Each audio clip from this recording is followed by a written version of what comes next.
ঘরে চলো চল ঘরে চল রেশমা দুয়ার খোল কিন্তু আমি কইতাছি দুয়ার খোল লাগলে আমি কিন্তু শিবকাইটা ঘরে ঢুকবো তুই চিৎ একটা ঘরে ঢুকবি তোর কল্লার আমি নামায় ফেলাবো তুই খালি দুয়ারটা খোল আমি দেখাচ্ছি কেডাকার কল্লা না ভাই ঠিক কি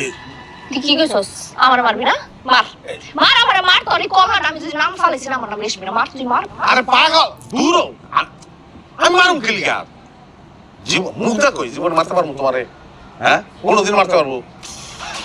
পাগল তুমি আমার বউ আমি তোমার বউ আমরা দুজন স্বামী স্ত্রী আমগো মধ্যে বিবাদ থাকলে তুই আমরা দুজন মিল্লা চুরি করে তেল সাফা করে পেলাম আমগো মধ্যে যদি বৈষম্য থাকে আমরা কি সাকসেসফুল পারবো ও দাদা কবে পাইছস না হ্যাঁ